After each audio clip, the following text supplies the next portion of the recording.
Hello! So, what is today? Today is the 12th of December 2024, and it marks the release of the Graveyard map for the Texas Chain Saw Massacre. And I'm delighted to say I've composed a new set of music for it, which you'll be hearing today if you're playing it for the first time. I guess I should explain how that's come about and the whole situation. So, the previous maps and the core game, the development was done by Sumo Nottingham, where I work as audio director and composer. So all the previous music was written by me, and I was audio director slash sound designer with my little team of sound designers on the project. That development work has now been handed over to a new team called Black Tower.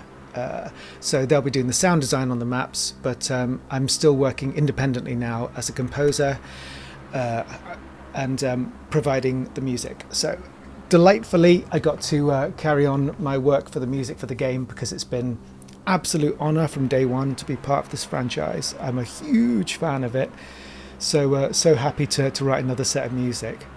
In terms of what it means when I say a set of music for a map, you've got a dynamic track on the victim side, a dynamic track on the family side, and then you've got some loading music for while you're on your way into the game. When I say dynamic track, each map has two specific layers that are only present on that map, and then a few extra layers that are shared by all maps, like layers for when you're being chased, little random things come in and out and stuff like that. But every map in the game, whatever you're on, slaughterhouse, family house, abandoned mill, things like that, every map has unique content that I've written for it. And Graveyard map is not different. It has its own cool, unique content. So you get two layers of dynamic stuff that fade in and out based on game parameters and for each side, and then on top of that there's the loading music, which is like an amuse-bouche basically. As you're loading into the level, I always write that bit last, so I just take all the coolest sort of elements that I've established while I've been writing the other music, distill it down into this short track, because it's only like, I don't know what it is, 15-20 seconds or something while you load into a map, and it gives you a little taster of what you're going to find as you get into the experience of that map. As ever, my direction comes from Wes Keltner, the CEO of Gun Interactive.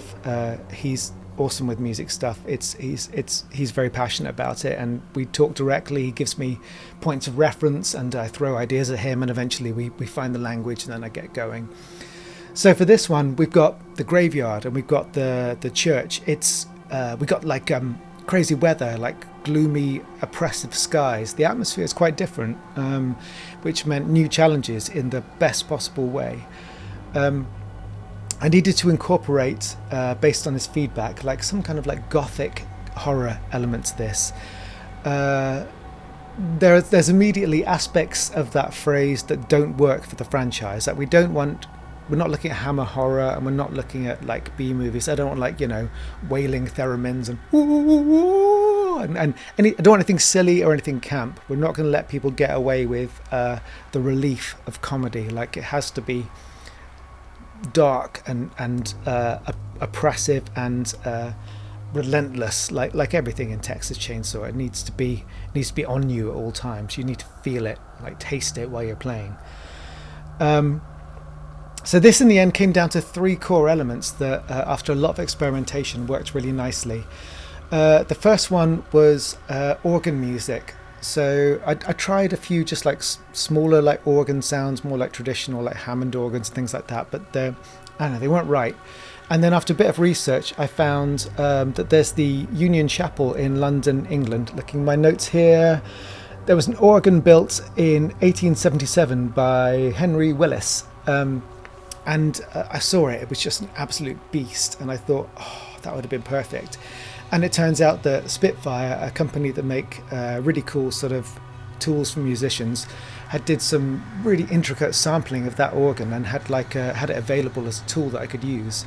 So that became really core to the sound of this. Initially, I was putting it in a very sort of straightforward, in-your-face way as a key instrument. But that didn't work. It wasn't sounding right. It it felt over the top and too melodramatic. So two things kind of gave me some inspiration to change up that a little bit. First one was the song Sunday Morning Coming Down by Chris Christopherson. I can't remember the lyric off the top of my head, but there's something about the lonely sound of church bells or something like that. And I thought, yeah, the sound of church bells from a distance have got a real emotional resonance to them. And then secondly, here in Nottingham, UK, I literally live opposite a church. It's about 40 metres in that direction right now. My flat is in fact at eye level with a little window, so I can see people ringing the bells on Sundays. So I'm very familiar with the sound of bell ringing on and the organ playing. They've got an organ in there, and they play that on a Sunday, and that carried on the wind in a storm there's nothing quite like that sound. So that was my inspiration, and that's what I've tried to convey in the game. The second thing was choirs. There's something tied in very closely to the idea of like religion and choirs. Obviously, it's very emotive and triggers very strong feelings in you where you hear those choirs. Again, I started with more traditional choirs, and it was too on the nose. Even keeping it very minor or keeping just to playing fifths, where you kind of strip the emotion out of things, wasn't right. So I started with clashing choir voices, where notes of a choir played very close to each other, so it becomes abrasive, like the voices rub on each other and you get this dissonance, which is very exciting. So that was one of the elements. And the second was aleatoric singing. Aleatoric is a technique where it's kind of like atonal. You just get everyone sort of sings or plays their violins or whatever the instrumentation is in a semi-random rising way. It's got a real history in horror. If you listen to the soundtrack to, say, The Shining or The Witch, things like that, it's used a lot. Just Google it and have a listen. It's incredibly evocative. So I used a lot of that. Again, let it carry on the wind a little bit. It fades in and out in the game. It's never constant. And the third thing was this beautiful thing, the Somatera. It's an instrument made by this wonderfully crazy guy called Vlad Kramer, who develops unusual instruments for musicians based on a lot of his sort of delightfully sort of I guess hippie-ish philosophies around music, and then he applies them to these incredibly complicated technical instruments. Everything about this is designed in such a way that he doesn't even really want you to understand it all. There's things I don't understand about it. You have to learn by playing it, and that's just wonderful. But it can make some terrifying noises, and I used it a lot for the soundtrack of the Graveyard Map.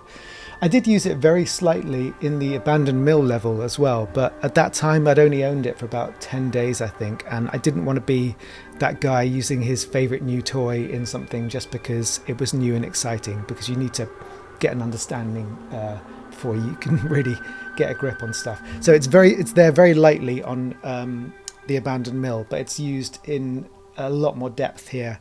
It has these brilliant sort of grainy washes of textures that have got this sort of animalistic vibe. So mixing that with a choir and then that beautiful London organ with the history of that, those are the three new elements that have really defined the sound of this new map. But yeah, there we go. I hope you enjoy the music, and maybe I'll see you in a game.